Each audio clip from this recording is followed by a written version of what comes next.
Welcome to the Lean Blog Podcast. Visit our website at www.leanblog.org. Now, here's your host, Mark Graban. Hi, this is Mark Graban. Welcome to episode 314 of the podcast. It's August 15th, 2018. Today, I have two guests joining me.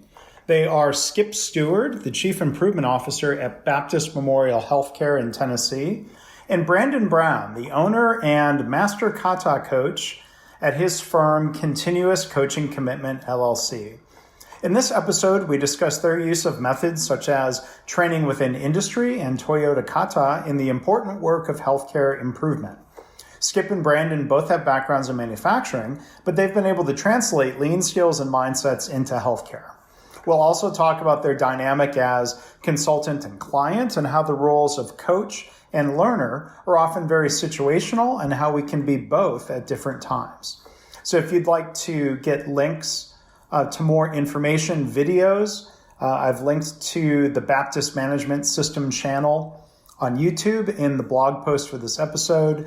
If you want to find their LinkedIn profiles and more, you can go to leanblog.org/314. Thanks for listening. Well, Skip, hi. Thank you for being a guest on the podcast today. How are you? Doing great, Mark. Thank you for having me. And Brandon, thanks also for being here. How are you? I'm doing great, Mark. Thanks for asking us to be on and being able to talk about some of the things we've been doing at Baptist. So I appreciate that. Yeah, well, I'm looking forward to hearing about this journey and what you've done.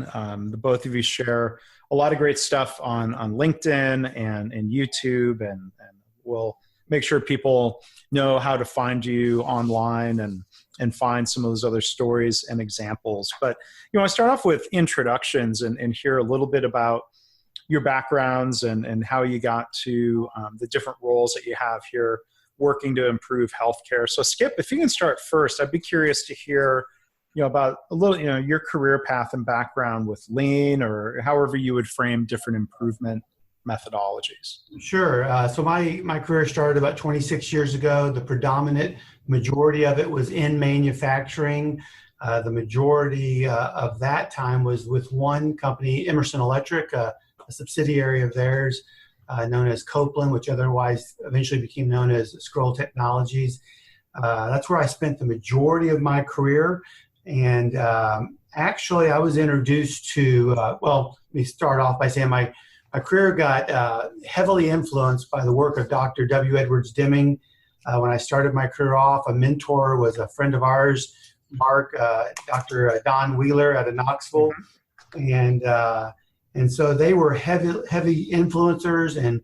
And actually, my wife even teases me that one of the most important things in our house is that book that Dr. Deming signed to me back in 92. And it's up on my bookshelf. And so he influenced the way I think, and so did Dr. Wheeler. And actually, I've been giving out Dr. Wheeler's book, Understanding Variation, the Key to Managing Chaos, for years. And so I'm so excited that, Mark, that you're going to be bringing Measures of Success, your new book. I think it's going to be a huge contribution to healthcare. So I started off in that area. Started off in the quality engineering, industrial engineering side of it, ultimately got into operations, running operations. That's what I enjoyed.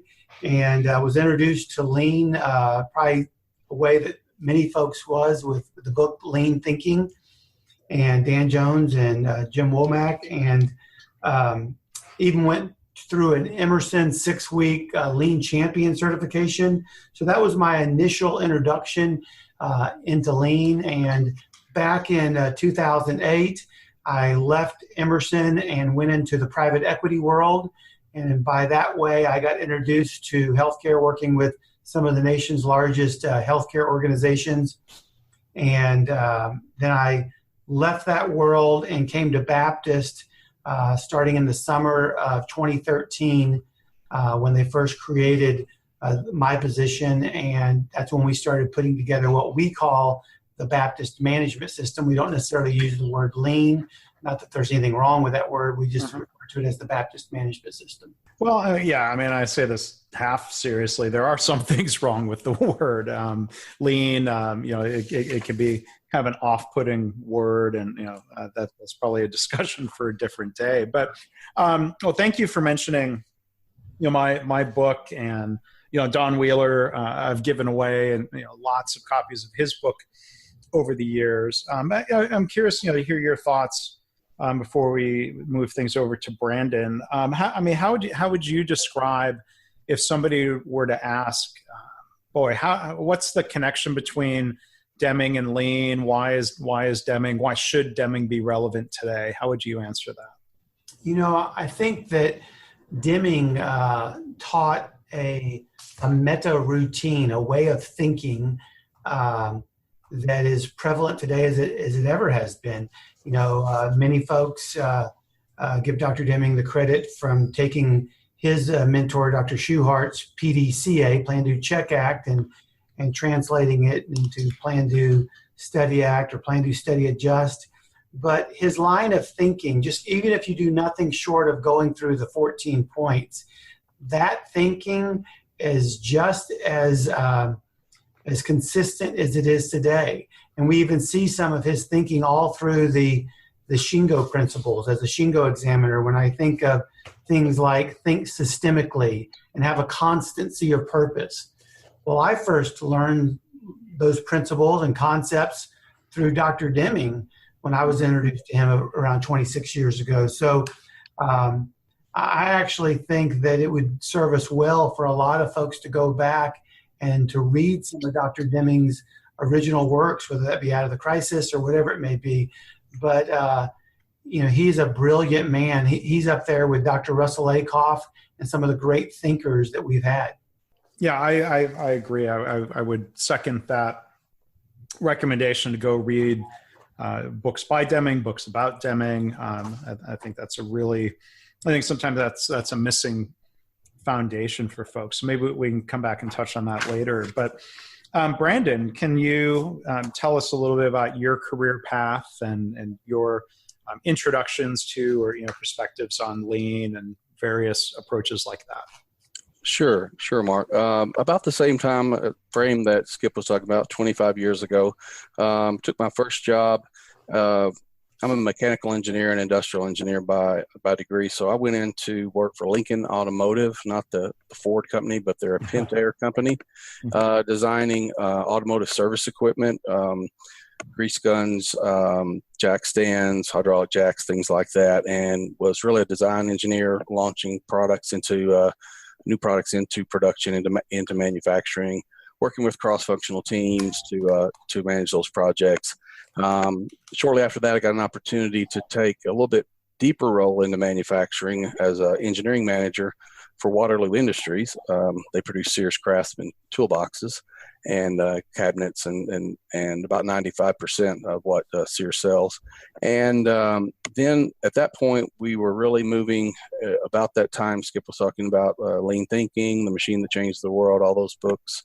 Value stream mapping by Rother and Shook came out, and we were moving into that reduction of inventory, lowering the water, exposing the rocks, and started working on the traditional way that most people were taught by most consulting groups or firms that were doing it at that time, the late 90s, through the Kaizen event, the event-based 3-day, 4-day, 5-day event-based. I led several dozen of those and taught other engineers how to lead them, and just had some, I think, traditional falling back due to entropy, falling back to the way we were doing things, difficulty sustaining and completing action item lists. And I moved then on to, had an opportunity to be a plant manager and open up a couple of plants in the Southeast for Central States Manufacturing in Northwest Arkansas. And we moved to Alabama, started a plant there, started one in North Carolina, and got my first, exposure to managing multiple plants. And then had an opportunity to come back to Arkansas and do some state-supported MEP work with various other manufacturers, and enjoyed that, and enjoyed getting to have the variety of multiple plants and different different problems and different settings, and everything was unique, and I really enjoyed doing that. So then I went to a 3-day W3 group sponsored workshop with micro author Mike came to speak and talk about Toyota Kata, and as he started talking about as he refers to it sometimes as 5 days in a pizza party, the traditional Kaizen way is not a good way of deploying or implementing the entire lean system per se in many cases. And it's the thinking patterns, it's the point Kaizens, the rapid PDSAs that are really what sustains and keeps you striving toward a bigger challenge. And as he began to talk and began to tell that story, I was like, this guy's followed me around for the last 3 or 4 years. And a lot of the others in the room that I spoke to, it really inspired us to say, hey, he's got a point here. Going through action item lists and trying to project manage this lean movement, it's not sustaining itself. And so did some work with W3 Group for a while, and then now we form our own company, Continuous Coaching Commitment, and we do a full service continuous improvement. We're not consultants. We call ourselves coaches because we coach for leadership and guidance and developing people through scientific thinking about problem solving so they can develop their own tools or use modifications of those traditional existing Lean Six Sigma tools to not just copy Toyota, but to solve their own unique problems and manage by asking questions in the coaching and learner format. Mm-hmm. We service manufacturing and healthcare, financial institutions, a whole variety of industries currently. And I'd like to talk a little bit about some of the relationship between the two of you. How to work with a consultant and working with clients. Maybe we can delve into that a little bit, but kind of one comment on what you were saying, Brandon. I mean, I think it's interesting that there at some points develop some quote unquote traditional ways of going about lean, whether people use the word deploying or implementing or practicing. And then lean in a lot of ways is supposed to be about challenging the way things have always been done, right? Right, exactly. But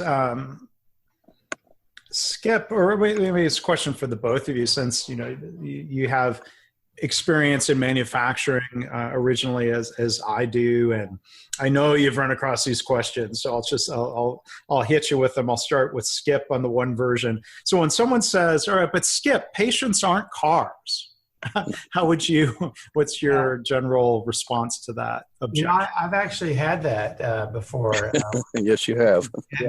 And my first response is that tends to come from a level of frustration from someone. Mm-hmm. And so my first response typically is, you're right, they're not. Mm-hmm. And just to kind of let that rest for a second and then try to engage them in a dialogue about their real work, and so my first 6 months when I joined Baptist, I intentionally went all throughout our system doing nothing but what I called a listening tour. Mm-hmm. And trying to understand the frustrations and where people really were in their work, whether that be a physician or whether that be nurses or other medical professionals or administrators, and just have a conversation. And that seemed to serve me a lot better than arguing and trying to convince them. I was just trying to meet them wherever they were. So my first response, when someone says, we don't make cars here, you're right, we don't, is my response. Yeah. And I certainly don't doubt, or I don't, it's understandable why people would ask that question. It could come out of frustration because they're being told to do things without being engaged. Not that I'm accusing you of that, or, it just may come out of a curiosity or a cynicism, or I think your point's a good one about having that conversation and finding out their perspective. Brandon, kind of the corollary question, maybe I'll just throw at you, or the objection, Brandon, but a hospital's not a factory.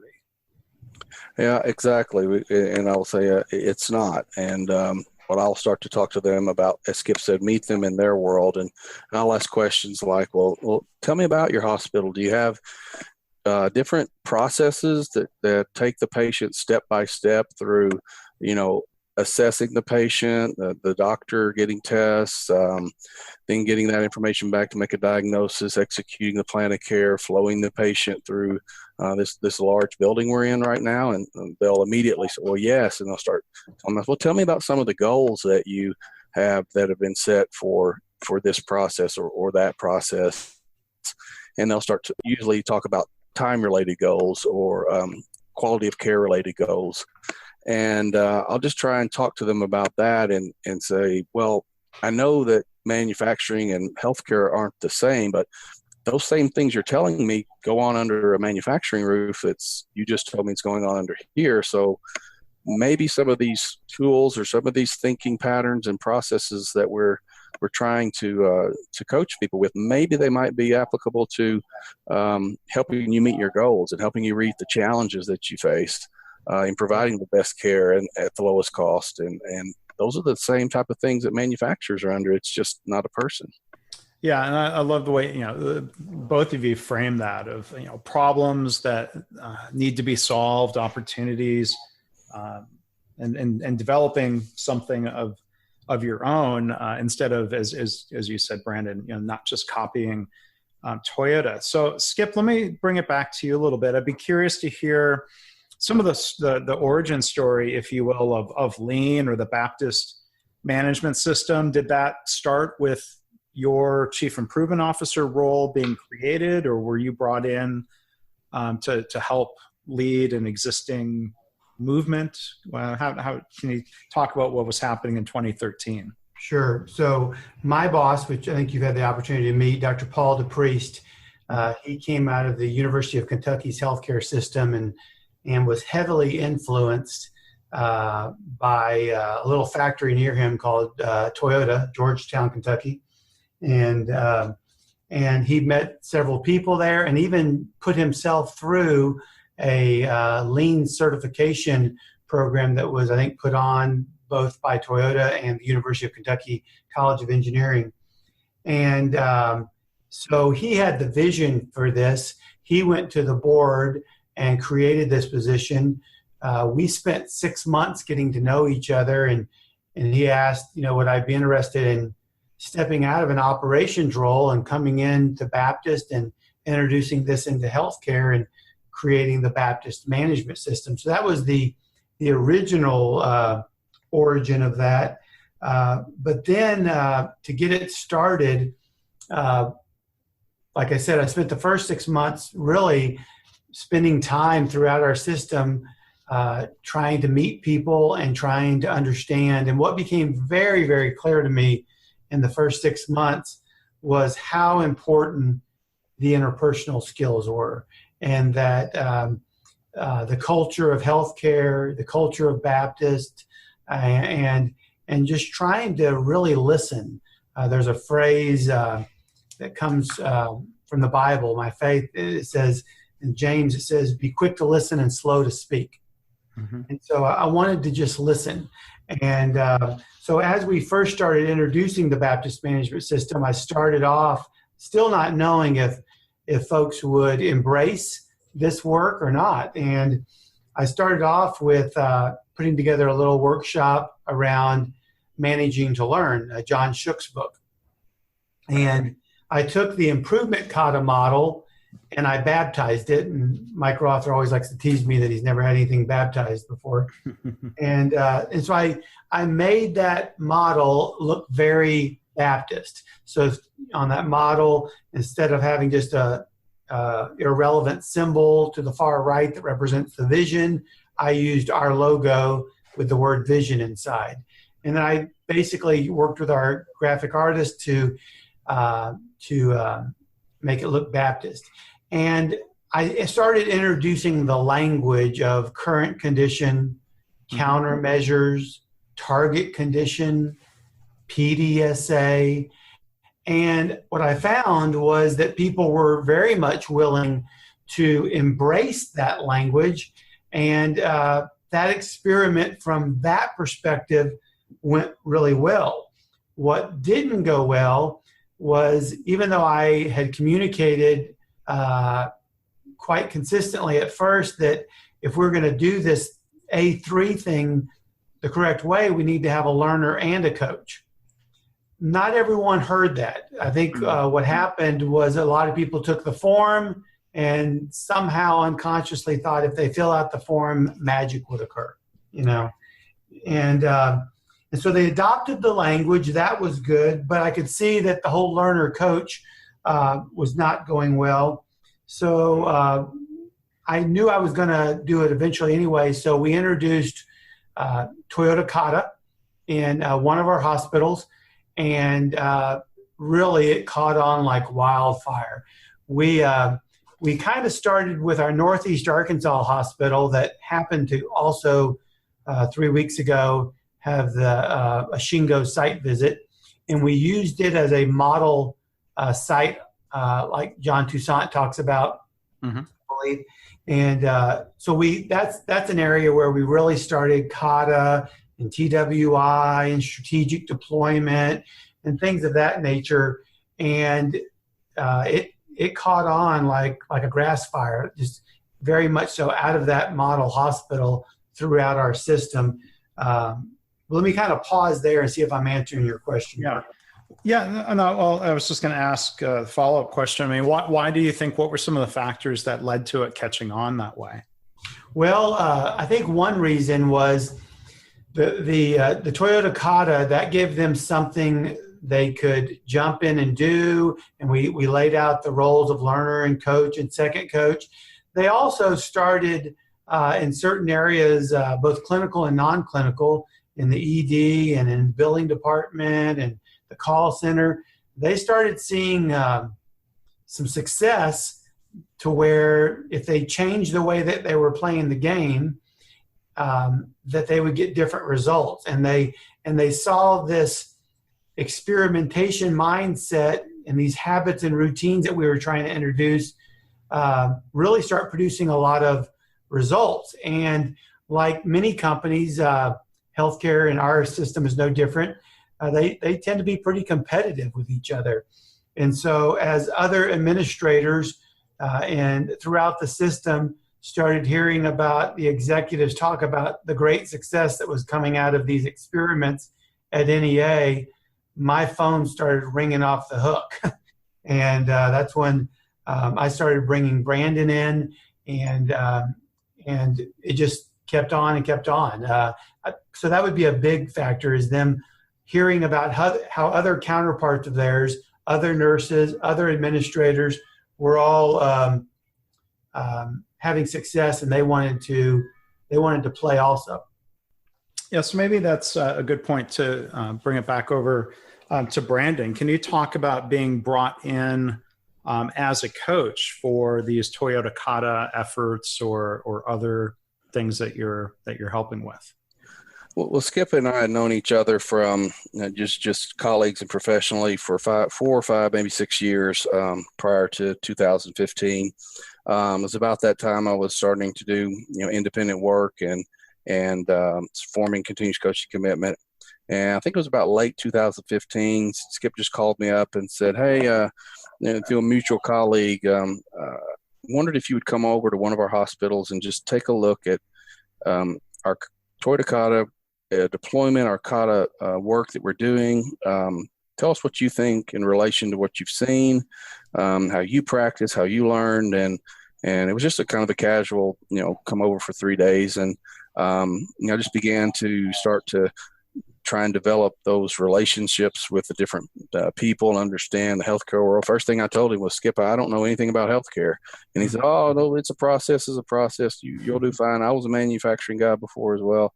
And so I just came in with hat in hand and said, "I'm going to learn from you all as much as hopefully or more than you're going to learn from me. Let's just step through this together." And there were some areas where I could see where we needed to kind of tighten some things up and make the storyboard a little bit more cohesive and quality wise and flow more with the questions. And there were some that had just written a challenge, and we started building the board from ground up and how the coach and learner started interacting. So from that hospital, Skip asked for a few more days there and a few more days at NEA and a few more days at a couple of others. And pretty soon I was working with several different groups. But mainly what we taught was mainly the style, the format, and the good interpersonal interactions between coach and learner, and how that needed to be developed. And the board was just a mechanism for telling the story. And so we started meshing then toward Kata with TWI, the programs that Skip had already had started deploying, job instruction, job relations. And I remember a phone call. I was driving back from one of the hospitals. I was driving home, and he called me up after talking about how to roll out TWI at job instruction at one particular facility or one entity. And he said, "What do you think about using Kata as the mechanism for us deploying?" And really challenged my thinking about it a little bit. And I said, "Well, so tell me more." And so we just kind of, Skip likes to say wrestled. We wrestled back and forth with each other. And I said, "Well, let's give it a try." So we created a storyboard on how one of the entities was going to deploy job instruction in the various areas. And at first it was a little awkward, a little uncomfortable, but that's where you're supposed to be as a learner. You're supposed to be in that uncomfortable feeling. And after a couple of months, it started to get more comfortable. And I don't think I would approach any organization to roll out TWI without that Kata thinking and the storyboard and the frequency of getting every day just a little more step up, and rather than swallowing the whole TWI deployment. So we're in 9 hospitals, 12 BMG clinics. We've done corporate HR and IT, and continue just to help and assist and serve Baptist as best we can, as best that we can keep them moving forward and help them out. Yeah, and for listeners who maybe aren't familiar with TWI, training within industry, there are a couple podcasts, if you go back into the archives, episode 196, where I talk with guest Jim Hunsinger about TWI, and then episode 202, conversation with Patrick Graup, talking about how Virginia Mason Medical Center and some others have applied TWI in healthcare. But Brandon, and then maybe curious to hear some of your thoughts on this from a Baptist perspective. Skip, I mean, Brandon, how would you describe, for the uninitiated, TWI in a nutshell? Well, Skip, I think would probably echo these. I've got a podcast where he has said these exact words, that TWI and Kata are a marriage made in heaven. The countermeasures to obstacles and eliminating variation and standardizing the way that everybody anything from puts an IV in to follows a certain process for cleaning a dressing or anything like that, or a Foley catheter. What we've learned is that nurses are they've learned on the job from different nurses, and we find some variability there. And so in our Kata work, we've integrated or married as a countermeasure the job instruction for specific jobs and try to eliminate that variation. We usually put that as a longer term. We sometimes call that a long-term PDSA, and then come back to the Kata board and pick another obstacle that we could do a rapid PDSA on.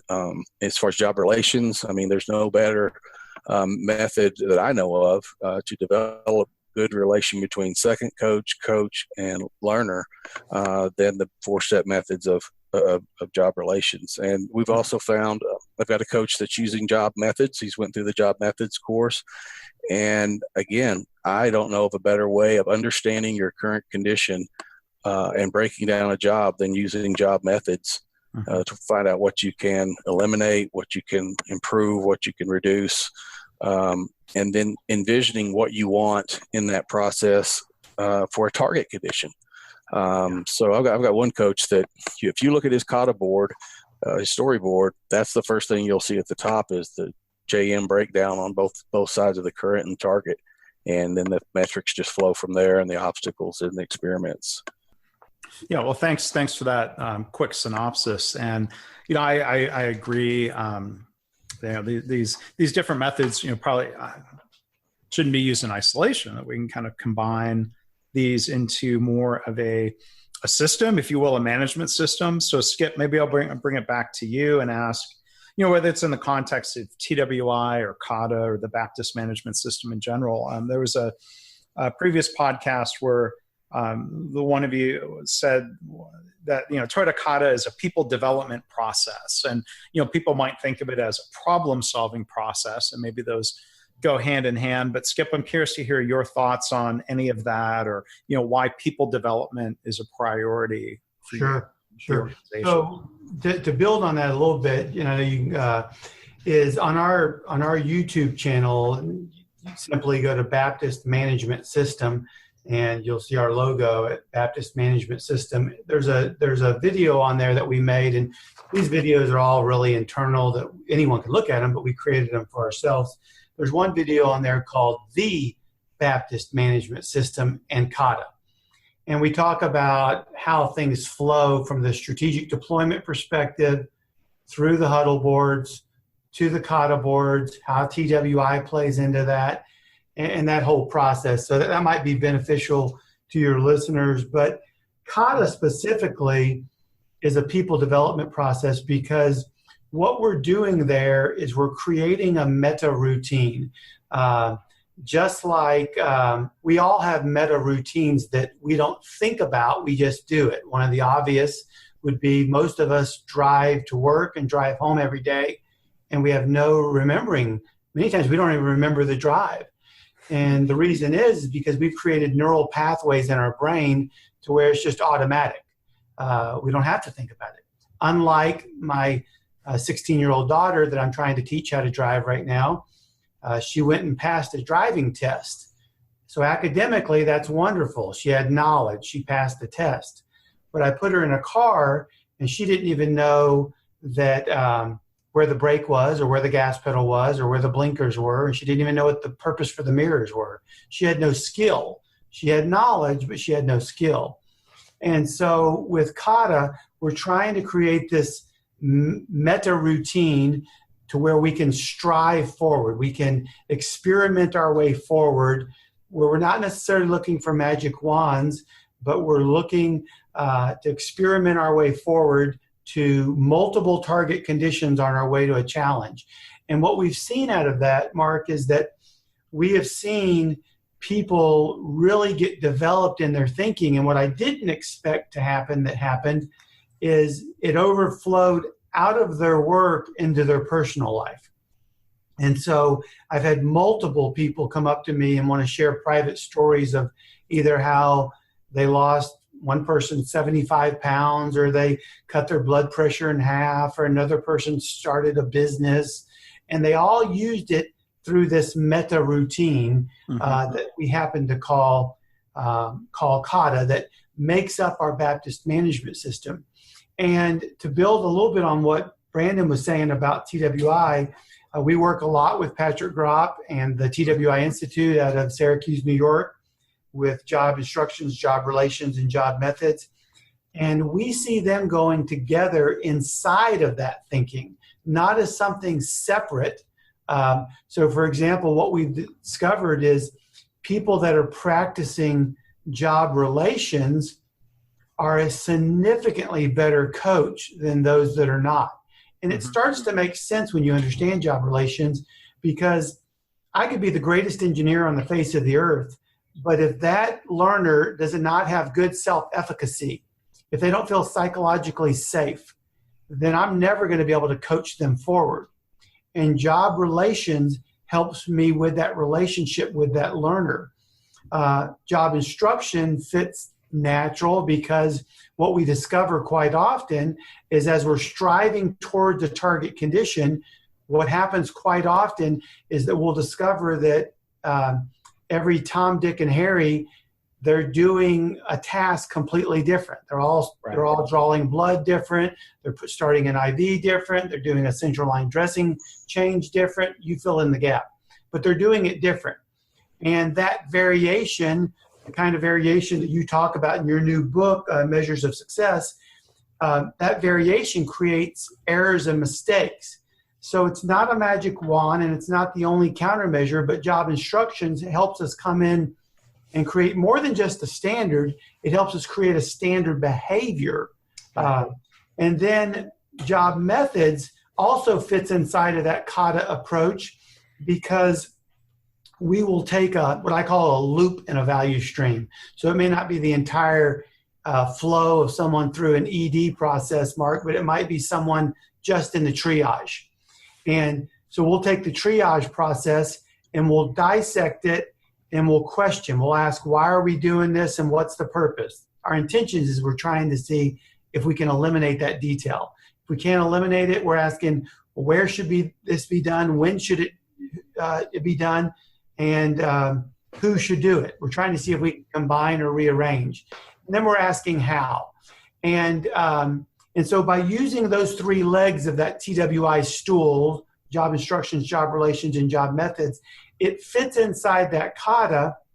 But then that Kata also helps us drive towards a challenge that's ultimately through our huddle boards, and it's ultimately connected to our, what some would call Hoshin planning, our strategic planning. I've worked with for a long, long time in my Emerson days, as well as Baptist days, worked with a friend of both of ours, Mark, a good friend of mine, Pascal Dennis. And he worked with us on how do we make sure all of this is aligned properly. So that's kind of how I think about a lot of it. And in that little video, the Baptist Management System in Kata, we attempt to, in 15 minutes, explain how all these dots are connected. Yeah. Well, and thanks again for mentioning the book. And, it's just a comment I would add, think about variation in how the work is done and variation in the results, outcomes, let's say a metric like infection rate. So you might look and discover, and I wish more hospitals did this, when you go and actually study how the work is being done. And you discover variation in method. Well, that might be part of the ongoing common cause variation in the results. It might lead to the average infection rates being higher. And I think one of the things I try to talk about in my book is, to be able to understand cause and effect. If somebody says, oh, okay, well, we sent an email reminding staff that they need to follow the SOP. Like, well, you might look a few months later you might look 1 month later and say infection rates are lower. Oh, hooray, reminding staff worked. When, the methods from Don Wheeler, would help us look and say, well, okay, that number's just fluctuating. And some of these random countermeasures or interventions aren't having any effect, or certainly aren't having a positive effect, as opposed to going in with job methods, job improvement, job instruction, job relations, and putting a better process in place. I think we would then see, a signal in the results, a shift down in the infection rates. So I'm curious, I've kind of. Well, I liked how you said that, Mark. Just to build on that, so in healthcare, what I found different than manufacturing is that many of the processes are what Dr. Brian Joyner would call management systems. And so what does that mean? Well, what that means from a variation perspective is that most of them are statistically predictable. And most folks might say, well, that's good, right? Well, it's not good or bad. It just means they're predictable. And so what we'll see, I remember one of the first processes I worked on was a contamination rate with blood cultures. And I had a physician ask me, would I look at this data and tell me whether he was right or whether the lab was right? And I asked, what about, isn't there a third option? And they said, what do you mean? I said, well, couldn't it not be an issue of right or wrong? So I looked at the data, and it was about as predictable as you get. Yeah, predictable meaning it's just fluctuating within some range, right? It's fluctuating within those 3 sigma limits, or what we call process behavior limits. And I looked at 3 years worth of data, overwhelmingly predictable. And And I said, doctor, he was saying, he was trying to prove a point that things were getting worse. The lab was trying to prove a point that things were getting better. And I was saying, neither is the case. Right. The data says that we're not getting better and we're not doing worse. Actually, if the process could talk, it would say, I'm doing the very best that I can do. If you don't like me, then you better fundamentally change me. Yes. And that goes back. Change the system. Yeah. Exactly. And so, because to your point, Mark, all those processes and procedures how they're playing the game now is producing the variation that you have now. And I remember the physician came back and he threw an arbitrary goal out to me, which that's what goals are, arbitrary. And he said, well, we need to be at this percentage. And I said, well, okay, but that's the voice of the customer. Right. The process has their own voice, which we call the voice of the process. And these are these limits that I'm trying to show you. So you're absolutely right, Mark, in what you're saying. And that's why I'm so excited about your new book, because it allows me specifically to have a conversation and have dialogue with folks.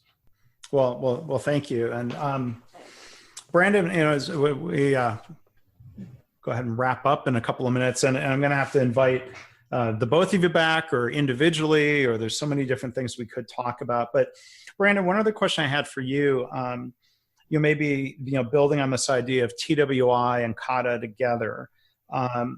One I think constructive criticism, healthy question people ask sometimes about continuous improvement, whether we're framing it as Kaizen or TWI Kata or A3 problem solving.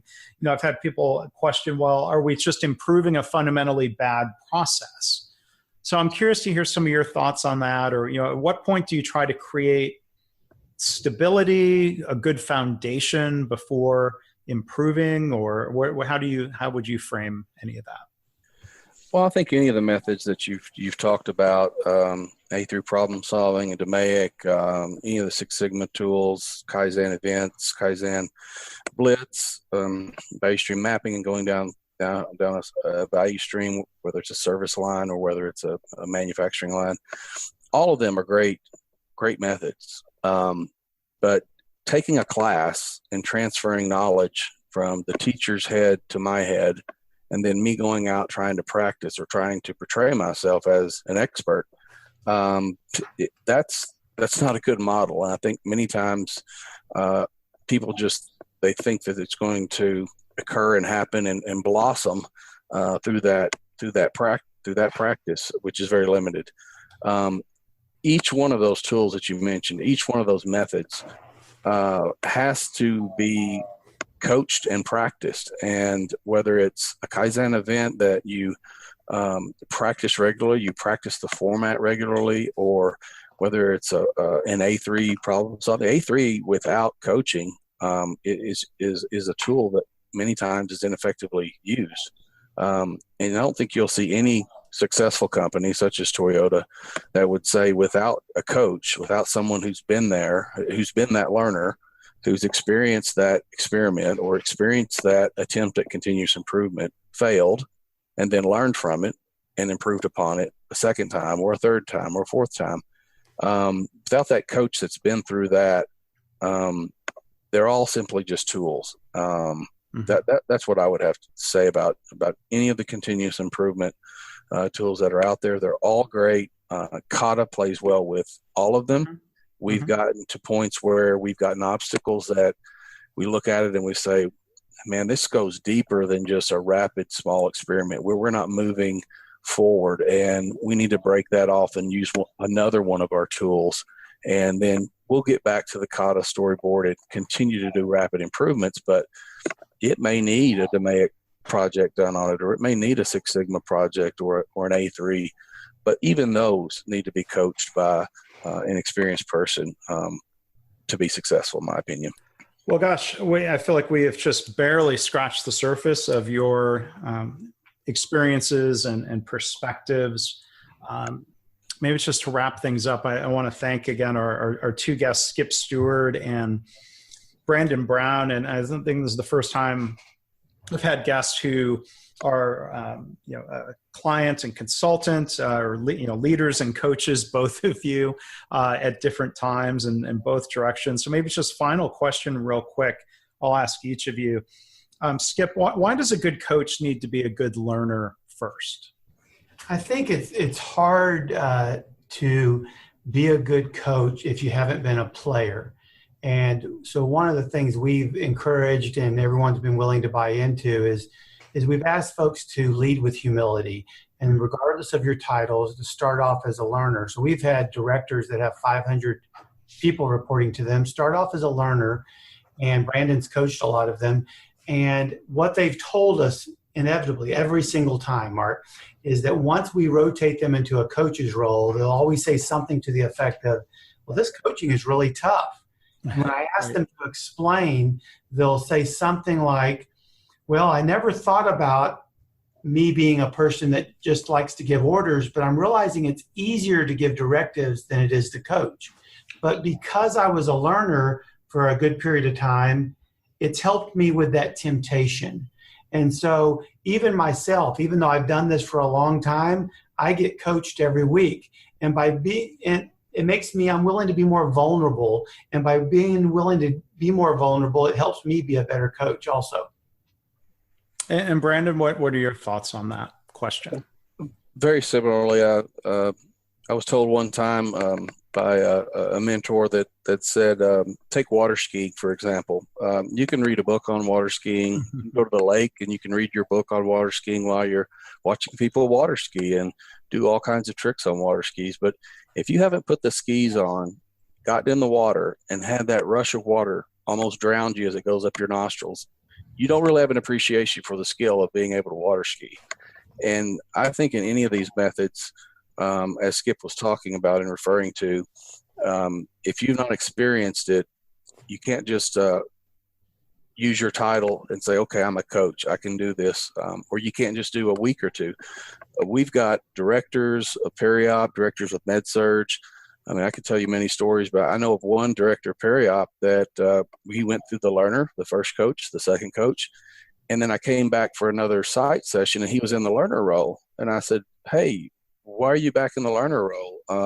We moved you to the second coach. You're supposed, organizational wise, you're supposed to coach your team now.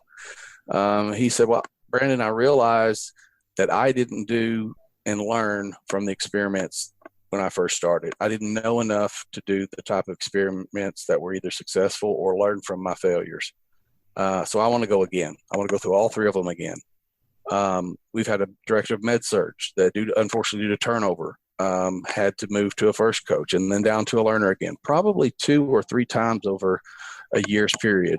And she would teach how to be a learner in the learner position when she's actually kind of being a coach, if you know what I mean. And then moved to the first coach position, and it made more sense to the learner then. We've taken people and had them watch coaching sessions before they ever come to Skip's initial training on it. And they hit the ground running a lot faster because they've seen something, and then they get a chance in the classroom to do it, and then immediately go out and practice it. And those 2 individuals I talked about are some of the best coaches within Baptist that we've had, because they were humble, they were avid learners, they wanted to learn from the process, and they wanted to improve upon the process of practicing Kata within Baptist moral health care. Well, again, lots of great insights and perspectives from the both of you. So I want to thank, again, Skip Steward. Thank you for joining us here on the podcast today. Absolutely. Thank you for having me. And Brandon Brown, thank you also for being part of a really good discussion. I appreciate it. Thank you, Mark. I appreciate the opportunity. That's great. Thanks for listening. This has been the Lean Blog Podcast.